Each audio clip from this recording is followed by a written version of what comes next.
when I ran, I focused on the issues that everyone was talking about, and I was like, oh, I'm going to have an opinion about those things.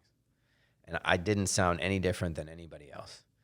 And the second time, I focused on the things that made me who I am. And for me, it's children and families. And I don't know why I didn't do that the first time. It just didn't occur to me. And so I have always worked on issues that affect children and families, and that's what I'm most passionate about. And so when I walked into a room the second time, I talked about what I wanted to do or I was going to help do to improve the lives of children and families. And people were like, oh, I like that. That's different. And so being your authentic self is the best way to go in anything you do. Certainly politics. Another day, another opportunity. I am here with the one and only, a special guest. He is a congressman. All right. He is a public servant. All right. He is a servant leader. He is the one and only Greg Landsman is in the building. I don't think I've ever gotten an introduction like that. Hey, I let's appreciate go. it, man. Oh, no, I appreciate Good to you. be with you. I appreciate you for taking the time out, doing this. Always. It's a full circle moment, like I said before. 5 years ago. 5 years ago, you interviewed me. Yeah. And actually our videographer, Xander Wynn, X-Win Films, his mother set it up. Yeah. So it's kind of like a full circle moment right now. Yeah, so I work with Xander's mom, and she helped us book guests for a radio show that we had on Saturday mornings on the Buzz called Classes in Session, and where we lifted up people who were doing really extraordinary things with young people. And she was like, "Oh, Stu, Wow, it's a great interview." Wow. It was cool. It was very cool. It was 101.5 Soul 101.5. Yeah, the Buzz. Yes, there we go. And like I said, it was 5 years ago, man. And, a lot has happened in those 5 years. And, for me, for you, it just goes to show you a lot can happen in a small amount of time. I mean, 5 years doesn't seem small, but according to the bigger picture. A lot's happened in the last 5 years. I mean, the pandemic in particular, it just changed everything. It changed everything for everybody. Yeah. It seems like, before it was like BC and like now it's like BC is like before COVID. Yeah. Like before and after COVID. Yeah. I think that's right. I mean, and somebody said in an earlier meeting today, a lot of people, came out of COVID, not doing so well. And I said, did anyone come out like doing well? I don't think anyone came out better. You know what I mean? Like everyone has struggled. The question is like how bad. Yeah. But for a lot of people, it's been very, very bad. Yeah. It definitely has been. And, this show here is Find the Good. Yeah. Right. And so even in the midst of like those challenges and those obstacles, being able to still find the good, right? So the metaphor that I use, the analogy is a rotten apple, right? Yeah. We typically would see that and just throw it away. But if you dig deep on the inside, you still find good seeds inside of a rotten apple. Yeah. So speaking of COVID, right, for you, just going back for you, that rotten apple, what were the good seeds that you found? From COVID? I mean, there were a ton. Yeah. Which is, I think, it's such an important point, which is even our minds, I think psychologically, we're just predisposed to focus on the negative. And so you have to intentionally work on doing the opposite, which is, focusing on the positive. And if you do, there's way more positive, even in a situation like COVID. So for me as a dad, first and foremost, I got all this time with my kids. My kids are 11 and 13 now. So that was a couple of years ago. They were in middle school, elementary school, really. And to be at home with them and my wife, like it was like we were a unit again. And that hadn't been true for a while because, everyone goes their separate ways. You come home for dinner, maybe. Right. But with sports, you don't get a lot of time. And so that was a positive. I think just being able to slow down and not run so fast all over the place was good. Yeah. obviously we were able to use technology and learn how to communicate in a way that didn't require us to always be in the same place. That's a positive thing. You don't want to get trapped there. And I think for too many of us, we kind of got trapped there, not maybe entirely, but too much. Like, I still think there's too many Zooms and folks are still not, out there engaging one another. Ultimately, the most important things in our lives and the most complicated are relationships, and the healthier and the more successful the relationships, the happier and more successful you are as a person. And I do think there's a lot of work that all of us have to do to get really good at that again. And that's interesting, man, because it's it's just for something like that, you like you said, we get stuck in it, right? Or comfortable in that situation. It was hard to get out of the house when it was over. It was. It definitely was. And it's everybody was just I kind of got used to working from home. I got used to being online for school. I got used to this. I got used to that. And like you said, we can get stuck in it, man. And it's not just COVID. That's with a lot of situations, where we can get stuck in the moment of whether it's trauma, whether it's this or that, the failures that we're having. We can get stuck in it, But how would you say, how do we get unstuck?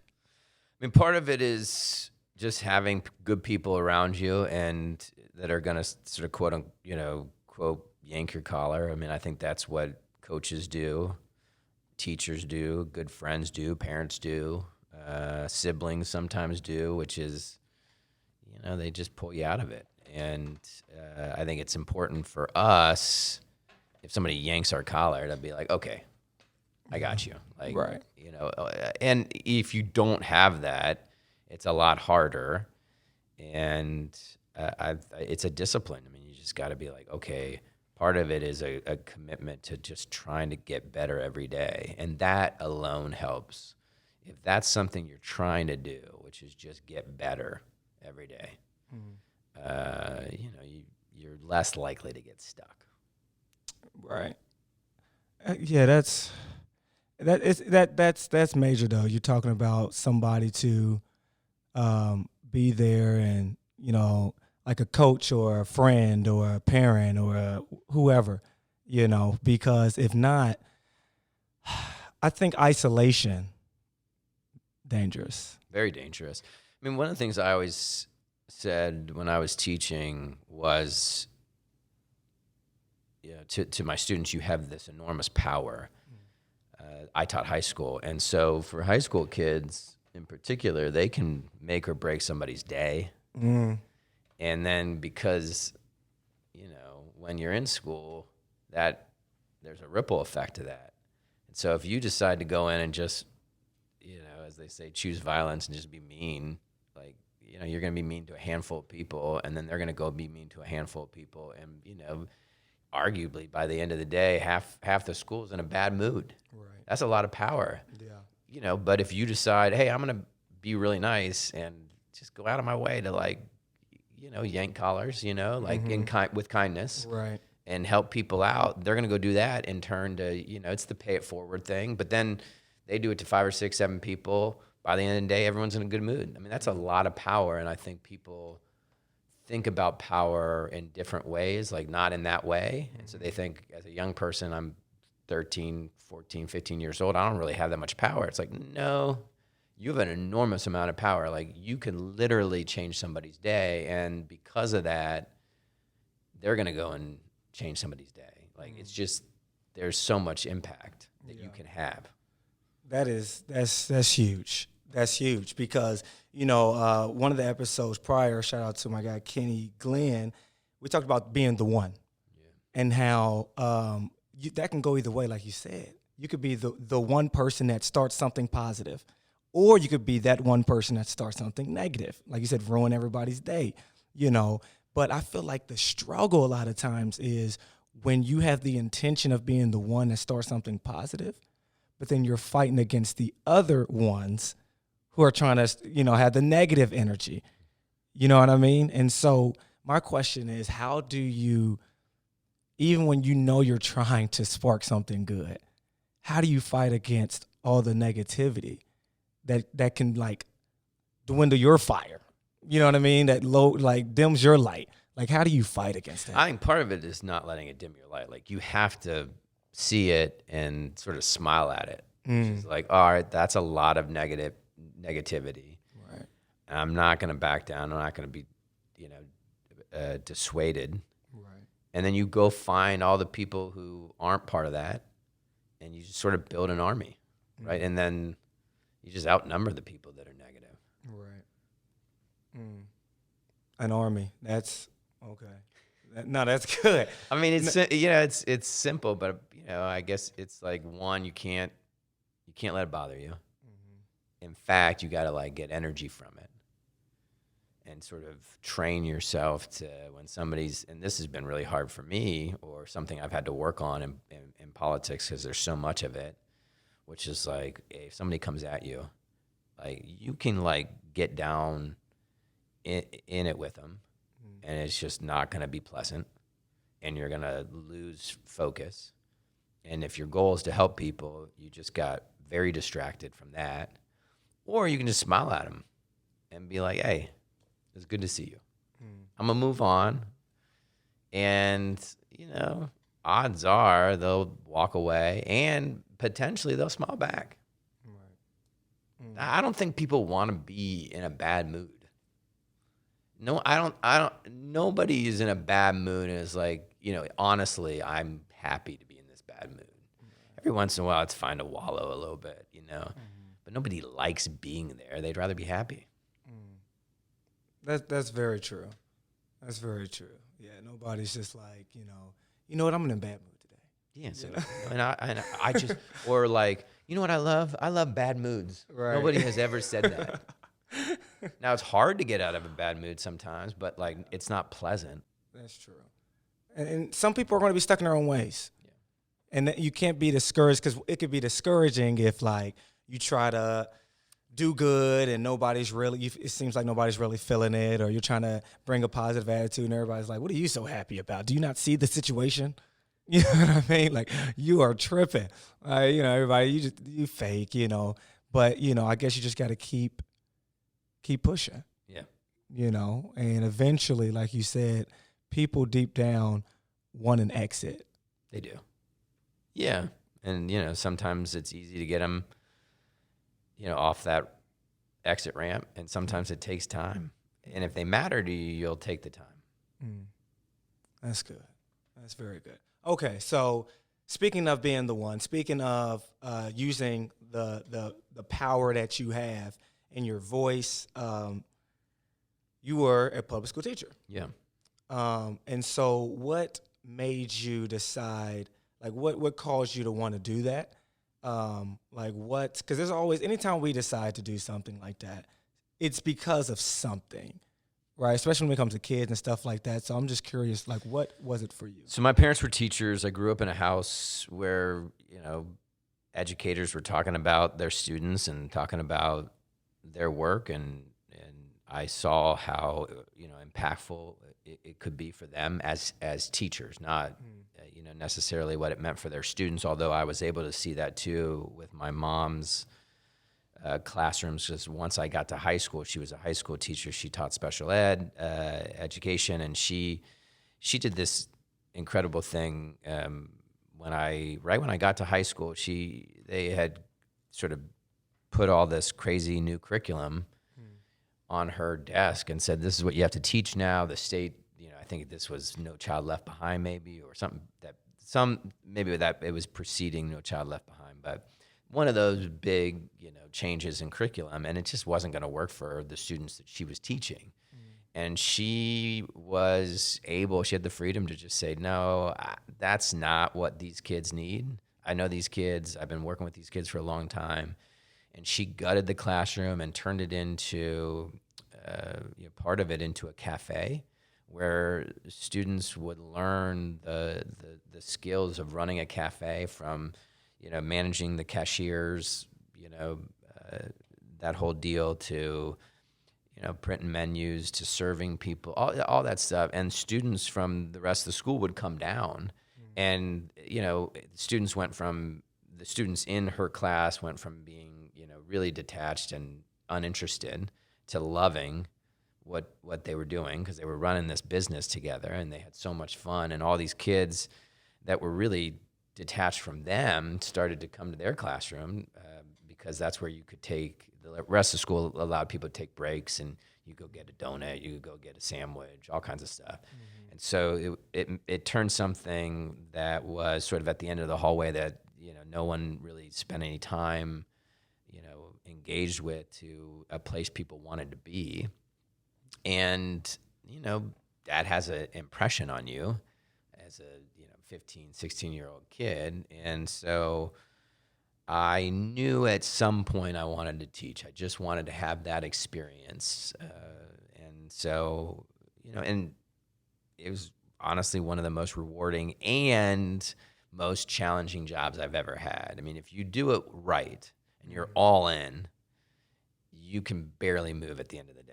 Right. Like teachers who teach from bell to bell, the beginning of the day to the end of the day, don't sit down, just go, go, go. I mean, think about that, 7-8 hours on your feet, performing, busting your tail. Like I always said, if that last bell didn't ring when it did, I'd collapse. Right. You know what I mean? Yeah. Yeah. And I relate to that because, just being a basketball coach, you said something powerful. You said when it's done right. Yeah. Yeah. You know what I mean? When it's done the right way. I had the woman right next to us, and the walls weren't terribly thick, or she just was incredibly loud. It's like most of the day she was screaming. Wow. And I remember just being like, well, I don't want to do that. Right. I want to go all in, but like I want these kids to be like, this is great. Like I'm really engaged. And someone had said to me, when I started teaching, the analogy is a little corny, but I think it works, which is, think about what you're teaching as water from a hose. You got this big hose, and you're trying to get these kids to learn, or in this case, you're trying to get them wet with this hose, with this knowledge. Yeah. And they all have raincoats on. Like you have to build a relationship with them so that they're like, you know what, I want to do this. And so they take their raincoat off. And I was able to hear literally every day the opposite of how to do it well, which sucked for those kids. It helped me do it better, though. Yeah. And it goes with that whole being motivated thing of, like you were saying before, if somebody's being negative, that shouldn't dim your light. I remember, to this day, that was 20 plus years ago. I can see the faces of the kids going out of that classroom every day, just defeated. Just, terrible. Yeah. And now she was unlike all the other teachers. Most teachers are teaching because they love kids, and they want to help every single one of those kids. Yeah. And they should get paid way more than they're getting paid. I mean, they are doing the most important work that we do in society. And again, if done right, they're going to, build these incredible human beings. Yeah. Alongside parents. And see, I feel like this is huge, and I think this happened. We were talking about COVID and all of that. Leaders forgetting why they even started. Yeah. And what that can do is, you see it in all the professions, right? You start out excited because you know your why. You're like, this is why I started it. This is why I started coaching, or this is why I started getting into politics. This is when I started, teaching. This is why I started doing this or that. And then years go by, time goes by, and you start to get tired, and you start losing the passion that you once had. how does one, or how do you, because everybody's, so how do you keep from, with what you're doing, and when you were a teacher, how did you keep from burning out and, allowing your fatigue to not just affect you, but those who you're supposed to be leading? Very tough question. I mean, for me, what's helped is, one, making sure I'm clear on the big goals. Mm-hmm. So like the why turns into, measurable things. So, in the work that I'm doing now, and the same was true at City Hall, it's, are you getting a lot of things done? So if you're not getting anything done, that's one thing. Like, you build your success, at least in my line of work, which is public service, it is the amount of tangible things you're actually getting done for people. Right. And it doesn't have to necessarily be legislation. Legislation can be significant. For me, sometimes it's been a ballot measure that's been transformative for other people. Sometimes it is helping them with something they're dealing with as individuals. I mean, we do so much casework, immigration casework. We've helped people get here that were, fleeing folks who wanted to kill them. They're here now because of, the support we provided. Same is true for IRS stuff, and we've helped, a countless number of people and organizations. I think bring back almost $7 million in tax refunds in just 6 months.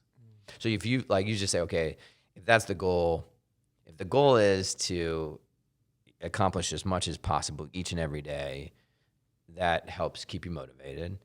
I do think it's important to surround yourself with really good people who share your values not political, but about working hard, about being really good at communicating, good at relationships, being very kind, very honest. Like, surround yourself, and then then you've got a team of people, and so they help energize you. You help energize them, and there's that community.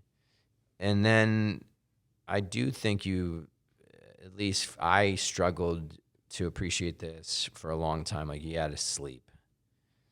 I think getting 8, sometimes 10 hours of sleep is more important than anything else. And then you have to take breaks. A lot of times people struggle with that. I struggle with it. And, you just have to stop at some point and just don't do anything until you got your energy back. Right. Yeah, absolutely, man. Because, sleep seems so like, but you're 100% right, because like we were talking about before, when it's done right, but a lot of times we can't do it right because we're not getting sleep. We're not taking care of our health. We're not eating the right things, right? We're not doing things that re-energizes us. And so we're drained. We're running on empty. Yeah. And then everything seems terrible. And you start to say, well, I don't really like my job anymore. It's like, well, maybe, or you're just tired. You know what I mean? You just need a break. That's good. That's very good, because I feel like a lot of people do quit. Yeah, it's like, you didn't need to quit. You just needed to walk it off a little bit and get some sleep. I've gotten to the point where I know if I'm in a bad mood, it's one of two reasons, for the most part. Okay. Sometimes something will, get in my head, and that bothers me. But for the most part, I'm in a bad mood because I haven't eaten, and I'm tired. Yeah. And it's like, go eat. I remember my dad always said that, I'd be all mad as a kid. And it annoyed me because I'd come at my dad and I'd be complaining about something. And he'd just look at me. He was like, when was the last time you ate? And I was like, that's not what we're talking about. Right. We're talking about whether or not we're going to this Reds game. He's like, yeah, but also and he would go make me eat a peanut butter spoon. He's like, I'm not talking to you until you eat this peanut butter spoon. I was like, fine, I'll eat the peanut butter spoon. I eat it. And then you don't want to have him be right, but you're like, all right, I don't really care anymore. Are we going to this Reds game or not? You're right. I was hungry. Anyway, it doesn't change. Like but I've gotten more disciplined as I've gotten older to be like, all right, just stop. Don't text anybody. Don't call anybody. Don't bother anybody. Just shut it down, eat, sleep, get up. You'll be fine in the morning. Wow. See, when you were saying that, there was a commercial. I don't know if you remember this commercial. It was a very famous commercial, not a few years ago. But it would be somebody. They would be like The just Snickers commercial? Yep. Yeah. Yeah. I mean, that's what. I mean, I it's one of my least favorite phrases. I don't know why. It just isn't. It's like fingernails on a chalkboard. The idea of the word hangry. I just don't like the word. Yeah. But it's a real thing. Yeah. It's like go eat. Right. Yeah. Yeah. And if it's not that, like it's also you could just be tired. Yes. And sometimes you could have slept one night and you're still exhausted. Like sometimes you just need to like stop for a little bit. See, and that's the thing. Like a lot of times, there's a difference. I always tell people there's a difference between being sleepy and being tired. Yeah. You know what I mean? Sometimes, like you can get 10 hours of sleep and still be tired. You know. I mean, I just finished the first 6 months as a member of Congress, and I've had 4 straight days of sleeping well, and I'm still tired. I got a couple more, and I'll be right back at it. But yeah, I mean, I was so exhausted. I was talking to my wife, and I was saying the only time I remember ever being this exhausted, like completely done, was when we had little babies. We were up all the time. Right. And even then, I feel like I was, better rested than I am right now. Yeah. So it takes a while, a couple nights. Right. Yeah. And you're still up all the time because, like, mentally, you know what I mean? Like, somebody told me today that what he does is, in order to keep all of the stressful things out of your head, he lists all of the positives. He lays down and he goes through every positive thing that you can think of. And it's a way of like tricking your brain not to go south on you when, you fall asleep. yeah. I don't know. I haven't tried it yet, but. Right. You should try it, man. Let us know how it goes, you Yeah. know. Because, but honestly, it's a mental thing, man. Because if you don't intentionally do stuff like that, you would unintentionally go down a negative path. Yeah. So you have to be intentional with your thought patterns. You know what I mean? You have to, because there's so many things that's calling our name, so many things that's trying to grab our attention and our energy throughout the entire day, that if we are not intentional with where our energy is going, you'll look up and be like, I had a bad day, when really it could have just been a bad moment. Yeah. It could have been a bad moment. Yeah, I do this with my son all the time because I say before they go to bed, I have nighttime. I like the nighttime routine. My wife likes the morning routine, and at nighttime we say we do prayers. Mm-hmm. And after I say their prayers, I'm like, "What are you thankful for?" And sometimes he just does. My son in particular, he'll just do what he says every time. Thankful for this, this, and this, and that. It's like, all right, but what about today? Well, nothing today. And I'm like, what are you talking about? And he's like, well, I didn't have a very good day. And I'm like, why? And I know what he's going to say. He's going to say the one negative thing that I heard about his day, which was 2 minutes, maybe less. And I was like, yeah, but like, let's just walk through the day. Because if you take that, it is like there's something about us that just, I don't know what it is, but we just grab onto that 2-minute negative thing, even though the rest of the day was fine or good. And somebody said the other day to me that hope is a discipline. And I think that's true about everything that you want to get good at.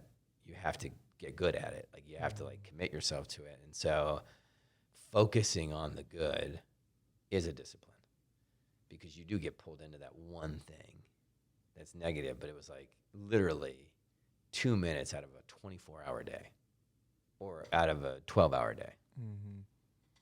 Wow. That right there is good.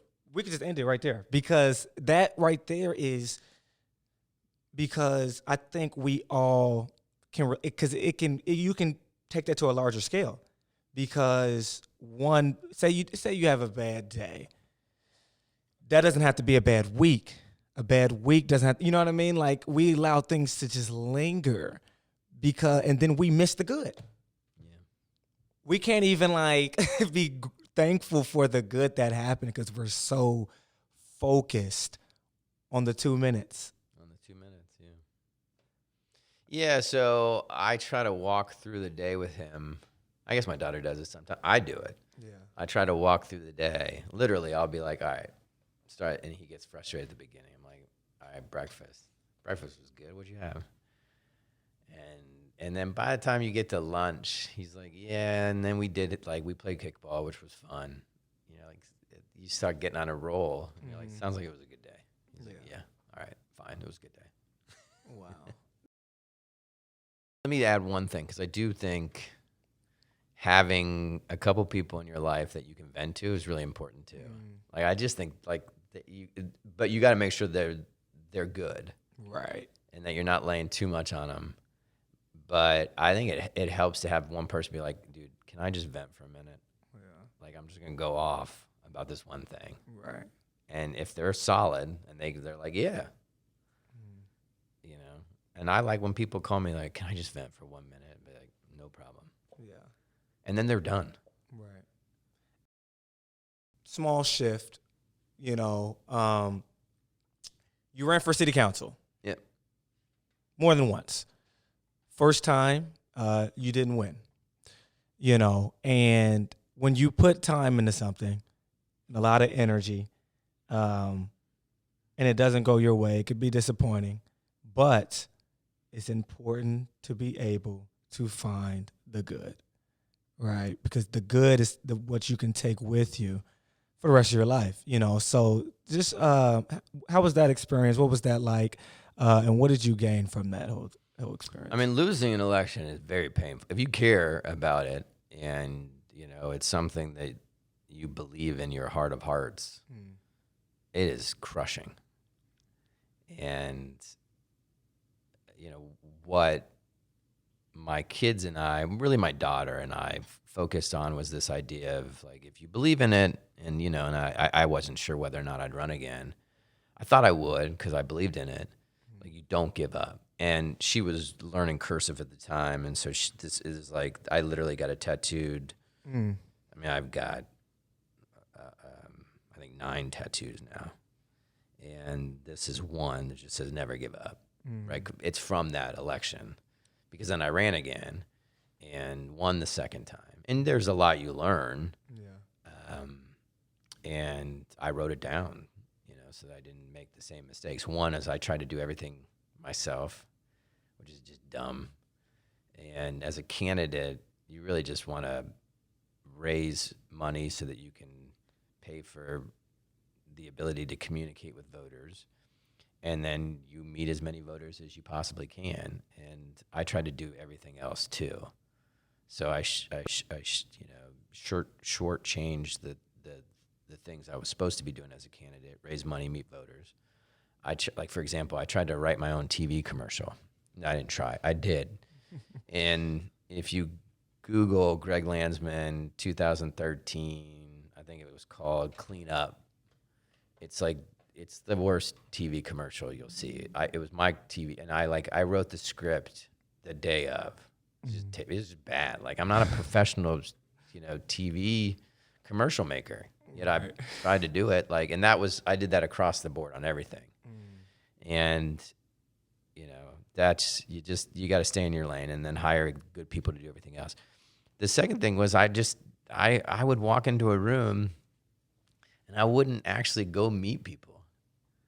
It was like I didn't really understand campaigning, even though I had worked on campaigns.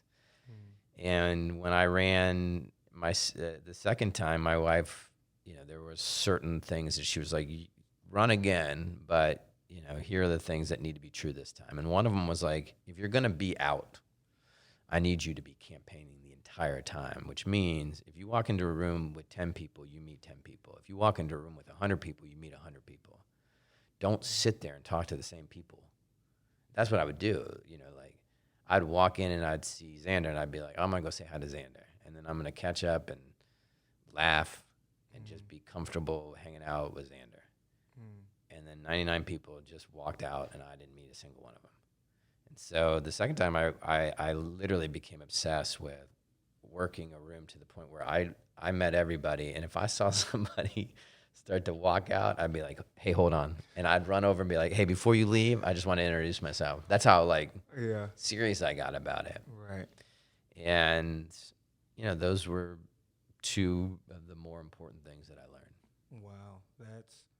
That's amazing. He'd be Well, chasing people down like, who is this guy? One last thing. There was a third thing, because I talked to college students about this, and I had a sort of 2013 versus 2017 sort of class that political science professors would ask me to, not a class, but I had this little presentation. And the third thing was when I ran, I focused on the issues that everyone was talking about, and I was like, I'm going to have an opinion about those things. And I didn't sound any different than anybody else. And the second time, I focused on the things that made me who I am. And for me, it's children and families. And I don't know why I didn't do that the first time. It just didn't occur to me. And so I have always worked on issues that affect children and families, and that's what I'm most passionate about. And so when I walked into a room the second time, I talked about what I wanted to do or I was going to help do to improve the lives of children and families. And people were like, oh, I like that. That's different. And so being your authentic self is the best way to go in anything you do. Certainly politics. That is so good. That is so good. I think that the authenticity part is like a major key. Yeah. Because it's so easy to look and see how somebody else out there being successful and be like, I'm going to mimic that. That must be how it needs to be done. Yeah. And if you get caught into that, you're playing it safe. And nobody buys it. Yeah. I mean, maybe they do for a minute, but over time, they're just like, who's this guy? Yeah. Because it's hard to sustain that. Yeah. You know what I mean? Like, that's why at first they might believe you because you're probably doing very well at acting. Correct. But over time, like, one of the worst things is living a life trying to not be found out. Yeah. It's very tiring. Yeah. Eventually, you're going to crumble. And so especially it's too much work. It's too much. Like every day you got to try to put on this like facade of like, this is who I am. This is how, this is what I believe in. But also the first piece you talked about, and this is something I struggle with. And that's having an army like we talked about before, but not trying to do everything on your own. Where do you think that came from for you? Like, why do you think that you were trying to do all of that, on your own? Like, where do you think that came from? Like, what part of you are like? That's a deep question. I don't know. I mean, I grew up, my parents got divorced when I was 2. So like 2 households. I had 4 sisters. I kind of was untethered a lot of the time. And Taylor Swift was just in town. Mm-hmm. Did you go? I didn't, but I did not. But I'm a huge Taylor Swift fan. I am too. I didn't go. Anyway, like my favorite song at the moment is "You're on Your Own, Kid," which is such a good song. And I don't know. I think I always felt that way. But you can't accomplish much. And so I had to really work on building teams. You know what I mean? And part of building a team, especially in politics, is getting off the stage, like just walking away from authority. So that if you have the mic, for example, like you got to hand it off. If you have the power, you got to hand it off. You got to share it. You can't build teams unless you're sharing. You know what I mean? Like, and I think a lot of times politicians struggle because they just end up staying on the stage the whole time and nobody else gets up there. Mm.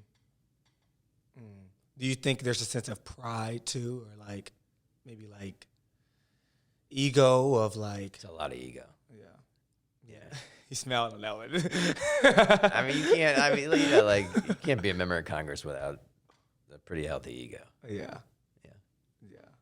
What do you mean? But you got like, well, I don't know. Like, you're saying I'm the best person to represent 700,000 people. I mean, it's almost 1 million people. Yeah. There's ego in that. You just got to own it and then appreciate when to like have it fuel good work and when it's getting in the way of you or other people doing good work. Right. That's good. I think that's a very healthy way of looking at it, you know, because you don't want to be like, well, no, not me. You know, you can't be like that as a leader. No one's going to believe you. Exactly. You know, they're like, I'm not following you. You don't even want to follow you. Yeah. You know, so I'm not going to buy into something you haven't been bought into. Yeah. Like, you have to have the, you know, if you believe in it, like, I believe in it. Yeah. I do believe that I'm a good person who's trying to do good work. Yeah. And I'm trying to get better every day. You know, you have to get to that place. It's important. It's important because, you know, it's hard. It could be hard to get there, man, to where you are convinced that, you know what, I am the one. Or I'm one of the ones. I'm one of them. I'm not sure I'd... Well, there could be more than the ones, though. Yeah, like there could be more. I'm one of them. I'm at the moment. I'm one of the people that's gonna step up. Yeah, I'm one of them. No, because you see that he's trying to bring the humility. I can't do that. Now he's trying to bring the humility. I'm not gonna let him do that. I'm gonna tell you why. Because when you ran, were you like, of all the people, I'm just one of them? No, you like, hey, I'm the one, because you can only vote for one. So which one? It's not like somebody could be like, I'm gonna vote for Greg, but he's just one of them. So I'm also gonna vote for, like, wait a minute, no, you can't do that. Well, when it was me against a guy who'd been there for 30 years, yes, I just didn't care anymore. Yeah, I was the one versus that guy. And there's nothing wrong with that, because it's not like there's only the ones. You know, like I said in the episode before, we were talking about the one, and it's like we can all be the one. Being the one is just being your true authentic self anyway. That's true. Fine. You know what I mean? In that context, yeah. You know what I mean? It's not like, oh, I'm here and everybody else is down there. No, and it's more of, you know what? If I'm being true to who I am, I'm the one, because I'm one of one. Yeah, that's fair. There's only one me, you know, and that. I think that when you were talking about the third piece of being authentic and talking about families and children and stuff like that you truly cared about, I think that's when you tapped into being the one. Yeah. Because that's truly who you are. You know, and before you were trying to talk about things that everybody else, you were being one of them, you know, instead of being the one. True. You know, and so I think that's when we are our most powerful and most effective as leaders, is when we find what makes us one of one. You know, so brilliant. So, you know, and that's something that I'm telling you, when I first started like coaching and, you know, you're leading kids and stuff like that, I struggled with that. I was looking like I was young. I mean, I'm looking like, you know, okay, that's what it looks like. You know, so I'm going to act like that. I'm going to coach like that. I'm going to talk about those things and, you know, coach this way. And you can tell, you know yourself. I used to do this thing when I was thinking about running or just looking up to people in politics. I was all about their quotes. Yeah. Yeah. Yeah. And it's like, I used to write them down. Like, what am I going to say? Somebody else's stuff? Like, that's his quote. Right. Or her quote. Right. And every once in a while, you'll be like, this person said that. But there's one politician who only, like, his entire speech is just quoting other people. And it's like, I kind of want to hear from you, man. Right. I love how he's like that one, you know.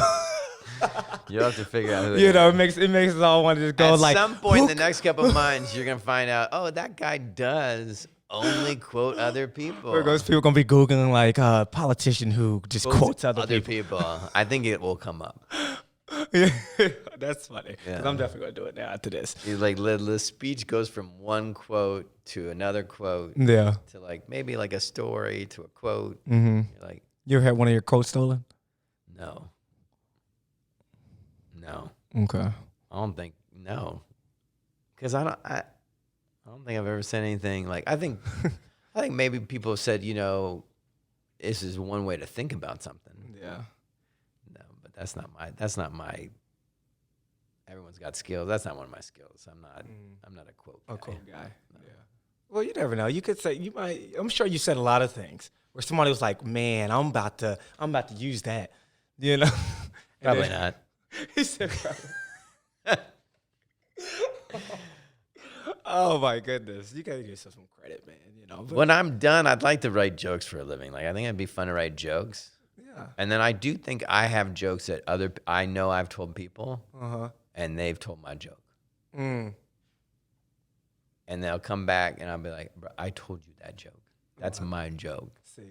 And they're like, "Oh, Thank you for the joke. You that's, know? a good joke. That's a good joke." It is. So you're gonna do stand up? Is that's what I've done it. I've done it before. Oh. Yeah, yeah. I've got literally jokes that I can tell now. Okay, you can't say that and not like. That I have jokes that I can't say until I'm done. Oh, okay. Oh, okay. Yeah. Oh, okay, I get what you're saying now. Yeah. Okay, I get you. But it's fun. That's something I do as a if I have time and I'm like I don't really want to work. I also don't want to turn my brain off. I pull up my notes in my phone and I will write jokes. That's good. Yeah. That's good. So, in other words, there's gonna come a time Yeah. where I'm just gonna release release my it all. jokes. And They're going like, "Oh my goodness!" And you'll be like, I thought one of them was funny. I can't remember which one, but there was one funny joke. Oh my goodness. I kind of want to. So are they like long jokes? Are they like short ones? Like, are they ones that Both. So there's ones that like right now in this very moment There are you jokes could that entertain us. I'm not going to. But yeah, Not one. We can't get one. Just one. no. You sure? I have a short joke, but it's like There it is. Come on. I'm not. There are. I mean, I have I'll tell you, I have a joke that I do Okay. where about my daughter when my daughter was born. Okay.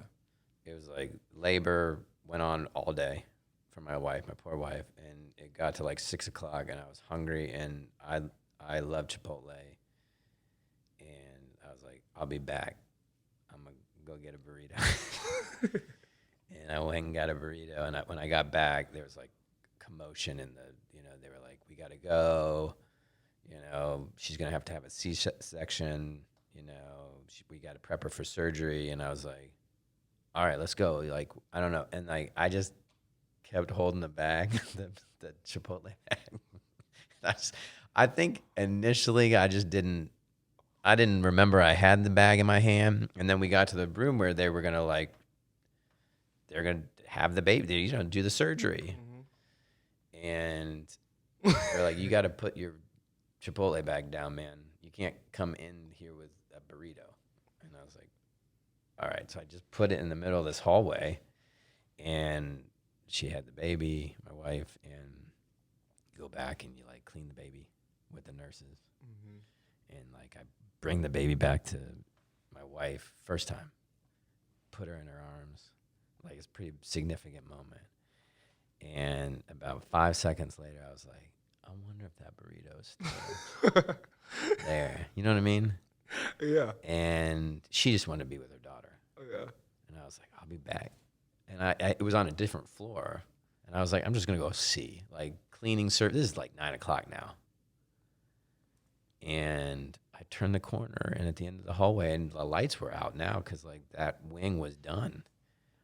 my burrito was still sitting there. So I grabbed the burrito. I go back. This is a true story. I was just about to ask, this is a true story? This is a true story. There was a point where I was like, wait a minute. There's a lot of details in this joke. I get back, and I was just like, checked in my wife again, and I sat down at what was the nurse's station, and I started eating the burrito, and this nurse came in, and she's like, oh, what did you have? And I was like, a chicken burrito. And my wife from the other, she's like, she meant the gender. I was like, I don't care. I'm eating this burrito. I don't really care. It was the best burrito I've ever had. Oh, my goodness. I'm telling you, there was a point. The whole time, I'm thinking like, oh, okay, I didn't think this was a real story. It's a true story. Then it got to a point where like, there's a lot of details where it's starting to sound like this is a true story. Now, if you take that joke, yes, you can tell little mini jokes along the way. Yes. And it's just it's a nice, fun 2-minute, 3-minute joke. Mm-hmm. It's a bit like a. Yeah, it's like a bit. Yeah. Yeah. Yeah. So there's a bunch like that I have. That's good. Yeah, I'll tell you one the other day that's really short. Okay. And I don't know if this is funny or not, or I can't think about what kind of bit I'd put it in. Mm-hmm. I think it's in a bit about like how people use cell phones. But I was in the gym the other day, and Xander and I are in the same gym at the Y downtown. And I was in the locker room, and I was going to the bathroom, and I hear from the stall. It was like real quiet, and all of a sudden I hear this, hello? And I was like, hello? And he's like, hold on. What, man? I'm on the phone. And I was like, why? I didn't. And I was like, I felt bad. I washed my hands. Like, I'll be out of here in a minute. God, this guy just said hello to me. Is this also true? It's true. Happened the other day. He just was like, all of a sudden, I didn't know I was with any. I was like quiet. It was like 8, 7 o'clock, 8 o'clock at night. It gets quiet in there. There aren't that many people. And all of a sudden, I hear this, hello. And I was like, hello. And he got all mad. He's like, hold on, man. What?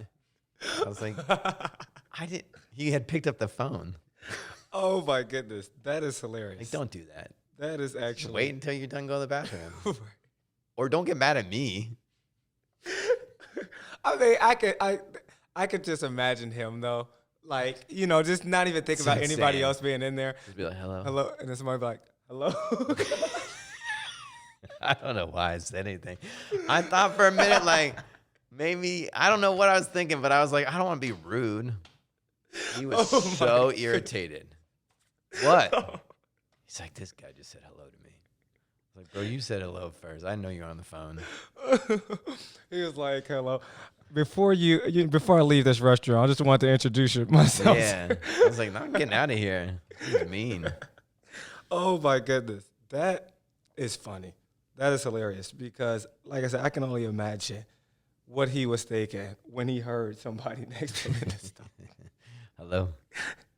Oh my goodness. Okay, that was good. You got some good. You got some good stuff, man. You got some really good stuff. But the thing is, when it comes to comedy, right, or stand up, communication, storytelling, and I think that is, I'm sure you'll agree, a major component. Storytelling, to be specific, a major component to connection. Because at the end of the day, people can relate. They might not be like, you know what, I said hello one time too. They might not say that, but they'll be like, you know what, that is very relatable right there. Like that's funny. And that creates connection. You know what I mean? And as leaders, man, connection is extremely important. Whether it's me with players and parents in a community, or it's you with a community of people and, an entire city, or, just being able to connect with people. Because I see you all the time talking with different people and just like you were saying before, introducing yourself and just making sure that you build that connection. How important is that, though, to I what think you're doing? for elected officials, especially now when democracy is as weak as our democracy is as weak as it is, and trust is as low as it has been maybe ever, it's on us to build those connections. And one of the big goals that I have is that when I'm out, I it's not that I want to be recognized. I think it's really important for people to refer to me by my first name. Like some people are the exact opposite, which is like, call me congressman, call me senator. We did a lot of parades. I got mostly, if not only, Greg's. Like that to me is like, you're doing good. You're doing really, really good. Because if you're running up and down a parade route and people are like, Greg, or, hey, oh, it's Greg. It's not like it's that guy. It's like, oh, I know him. You know, and that's everything in terms of building trust and getting things done. Right. And your social media, you've been doing a really good job. That's Alexa. Wow. Shout out to Alexa. Yeah. Doing an amazing job because one word, very important, transparency. Yeah. The transparency, you feel like... I work for you, should always know what I'm doing. And, you know, like, I'm on this journey on your behalf or with you or in service to you. You should be on the journey too. You don't have to be, but you should have access to it. Right. And that's the thing, too. You know, I feel like a lot of times the conflict is not because of the difference of opinions. I just feel like it's the authenticity and the transparency a lot of times. Yeah. Because when people feel left out of the process or like, that's when they get mad. That's when they get mad. Yeah. You know, because even if they don't agree with you, they're like, okay, you know, I at least can see, one, that your heart is in the right place. I don't know. Did you see that thing I posted the other day about my kid, Elijah, bringing Dominique Baji's home country's flag? He's from Senegal, and Baji had his first home goal the other day for FC. Yeah. And Elijah brought it, like, because he had the goal. It was like, and he loves Baji, but he has everyone's. He pulled out Baji's the Senegal flag, and Baji saw it, and he was like, came over and he's like, "Where'd you get that?" And my son, he's like Amazon, and Baji was like, "Oh," he's like, "Thank you. That's awesome." Yeah. He was so felt so included, and wanted to reward this kid for making him feel seen and included, like he was part of, you know, that he mattered as a person, not just as a soccer player. He literally took his cleat off, his what do they call it in soccer? Boot. He took his boot off, signed it, and gave it to my son. Wow. How cool is that? Like, that is the power of inclusion. Yeah. Like, going out of your way to make sure somebody feels seen and is seen. Right. Like, they'll literally give the shoe off their foot. Right. But it goes both ways. Yeah. Because I'm sure your son felt seen too. Oh my God. I'm sure he came. Dude does not go. He has not been to an FC. He goes every FC game. He takes the boot with him. I don't even know why. I don't think he knows why. It just means too much to him to leave at home. Right. Yeah. That's awesome. Yeah. That is awesome. You know, we all need that, and that's the power we can have on each other. The effect that he had on your son, the effect that your son had on him. You know, like I said, it goes both ways. You know, and you know, I know your son is even more of a fan now. I'm sure he's like, oh, I was already a fan. Abaji, yeah. Yeah, you know, or just in general, you know what I mean? Yeah. Like, because those memories, he's never going to forget that. You know, he's going to be 50 with that boot, you know, and he'll be able to show his son like, oh yeah, and then now his son. And the lesson is like, if you are kind to somebody, you're going to get a lot back. Yes, absolutely. No doubt. You know, and it goes a long way. I mean, it could be something small, man. Like I've seen at sporting events, no exchange of boots, no exchange of anything. Just some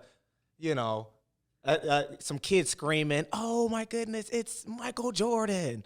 And Michael Jordan and they're like, "Oh my goodness, he just pointed at me," and they just remember that forever. Yeah. But it's just acknowledging people, and because it's so easy, I feel like, to get used to that.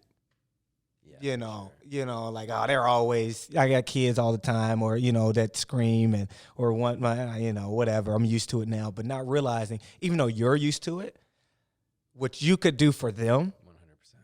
100%. That's their moment. That's their moment. Be there for them. Absolutely. Absolutely. And I think as leaders, it's extremely important to remember that, because we can get so used to moments that this might be this kid's moment. Or this person's moment, to where me shaking their hand or me acknowledging them, because you were talking about you being in the room and, just talking to the same people and stuff like that.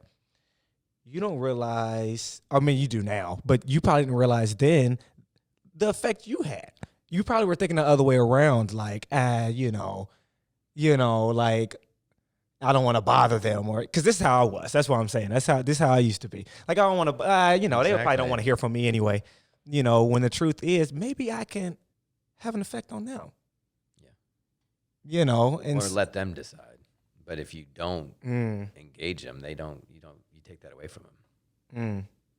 That's good. That's actually, I think that's very powerful, of letting them decide. Yeah. Because I think we try to decide too much, Yeah. and then we get heartbroken or frustrated when it doesn't go exactly how. Yeah. That's good. That's very good. Okay. Another small shift. Well, not really. But, we're talking about like the power we have on other people and stuff like that. And you talked about the importance of having the right people around you. But there's times where you can't control that. You don't always control your teammates if you're talking about sports. You can't always control the other people in Congress who you have to, try to cooperate with. How do you, even when you have a team of your own, right? If you have your team, not even the other people, but your team, there might be people who don't agree with what direction you should go in. And how do you get people to all come together and say, okay, we're trying to accomplish this, right? We might not always see eye to eye, but this is the direction right here. It's very difficult. Yeah. I failed just as much, if not more, than I succeed on this. It's shared work. If people have shared work, they tend to do better. If they don't have anything to do together, there'll be conflict. And so even if you think about a basketball team, like there's going to be that game, but like what's in between the games that can create shared, like they have to go do it together, right? And, sometimes it's like y'all got to hit a certain number of free throws before you can go to the next station. Like you're creating work that they have to do together. That's good. Shared work. A lot of times us coaches say, and of course players are like, "What? No, we don't want that." Shared suffering. Yeah. Which sounds crazy, but it's really the same, because at the end of the day, the final result is getting people to find a solution Together. or work together to overcome something. Yeah. You know what I mean? When we do like conditioning and stuff like that, they hate that. We run the stairs and stuff, but you start to see them encouraging each other and realizing, we can get through this together. We are, like I always say, we are tougher together. Once that clicks and they see that, they're like, okay, this is the better way to go. And it's the same with the shared work, and that's including people too. Yeah. Like, because with sportsmen, you're going to have kids who don't play as much as others, That's just a part of it, especially as you get older, But if you can still get everybody to feel like they have a part in it, I think you hit the bullseye on that, that shared work, shared responsibility. That's very good. All right, I got a quote for you. Okay. I know you're not a quote guy, right? But I got a quote for you. All right. That oath means something. It means everything. It's a covenant with you, the American people, and for me, with God. Did I say that? You did. I feel like that was a setup.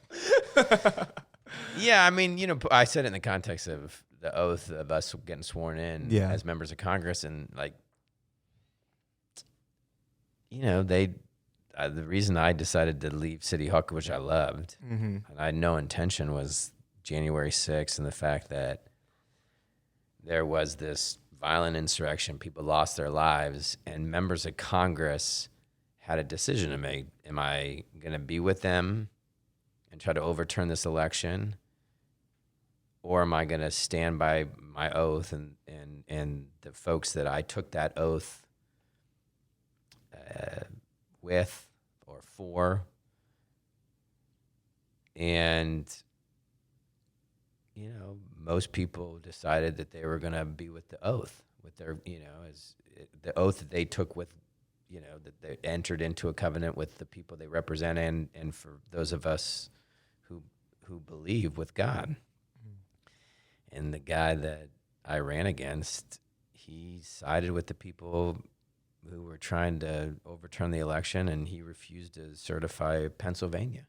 And I was like, you can't do that. That's why I ran. Wow.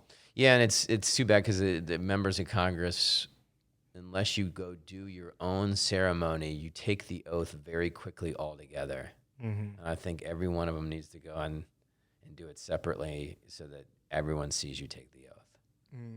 We're all just in a big room and we raise our hand.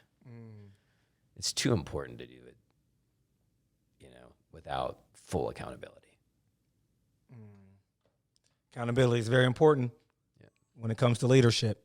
It's extremely important because you can start to feel like, whatever you say, whatever, it's just, there's no sense of responsibility. There's no sense of, like you said, accountability. You can forget, that sense of who you're doing it for, why you're doing it. Like we were talking about before, that why, it's easy to forget that. And that's what happens, man, when you don't have that sense of accountability of, hey, man, wait a minute. I know you're supposed to be representing us. Yeah. Don't forget that. You're not representing yourself. You're not representing just, what you think and what you think is, and that's why it's important to go talk with people. Because how can you? You can't. Yeah. How can you represent people that you don't even know? Yeah, I always say we got to be deeply rooted in the lives and the work of the people we represent, which means being with them all the time. And you're doing that too. You're definitely doing so far. Yeah, he said so far. You're gonna be. We were talking about who we're talking about, the athlete. Bo Jackson. You don't want to end up like Bo Jackson. Oh, just locked in. He is. He's locked in now. Locked in with a bow and arrow. You're like, where is Greg? He started out with everybody. No, but last question before we get into our quick final four. I hear you talking about earlier about you praying with your family and talking about God, and where does faith and belief, as I saw, it's another one of my tattoos. Yep. Yeah. How does that play into everything that you're doing? It's hard to answer that because it's everything for me, and it's always been like that. I don't know. I always believed in God since I don't know.